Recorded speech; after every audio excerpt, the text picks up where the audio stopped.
Okay, he's got the money and the will to do this.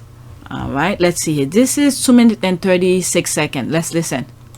Look, there is every chance that the judge just decides that Rupert Murdoch and his team of lawyers have a point, and that Harry has left this too long, and that everyone else has, sort of brought their phone hacking claim in a previous decade virtually, and that Harry, along with all the other claimants, and that includes, as we know, Hugh Grant and David Furness and Elton John and Doreen Lawrence, it may be that this whole thing goes.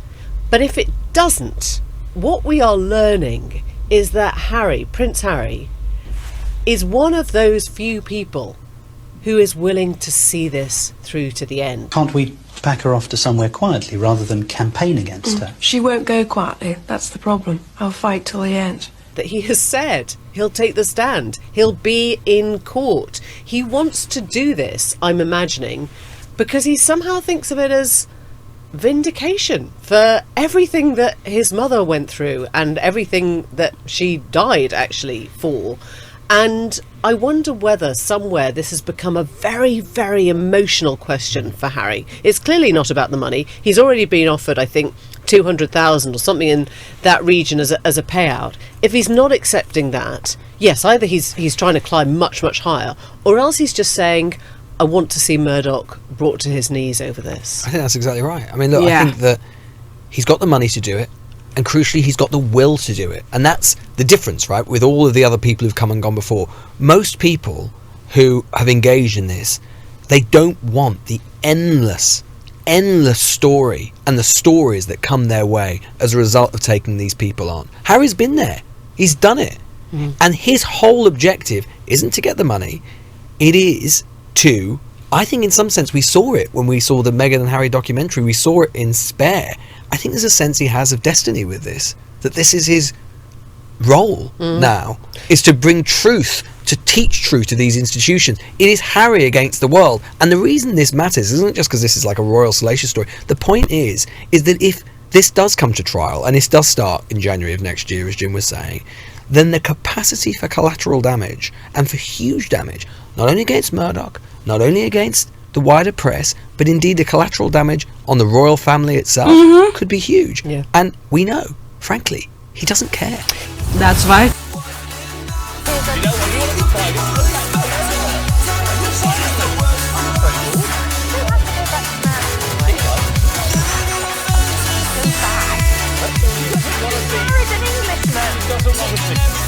Is to bring truth, to teach truth to these institutions. It is Harry against the world. And the reason this matters isn't just because this is like a royal salacious story. The point is that if this does come to trial, and this does start in January of next year, as Jim was saying, then the capacity for collateral damage and for huge damage, not only against Murdoch, not only against the wider press, but indeed the collateral damage on the royal family itself could be huge. Yeah. And we know, frankly, he doesn't care.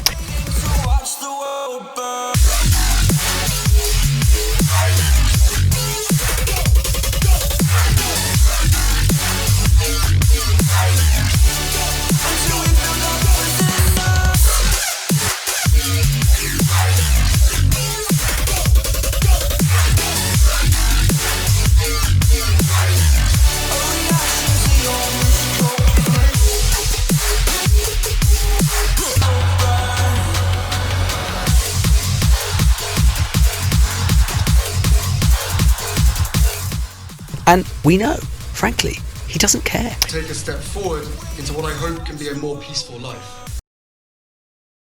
That's the thing. He doesn't care. And then they went after his wife to make him more determined to go after them. That's the thing. They didn't see that coming. They went after his wife. And then all the people that he loved, they took it away from him. He lost his own child as well in the process. Almost lost his wife. So he's determined. He doesn't give a damn about the institution anymore, because everybody's looking out for themselves. Oh my God, that Prince William phone hacking. Where was this? Was this in the UK? Where was that? This is like serious talk. You never hear anything like that come out of the UK. I don't know where this come from.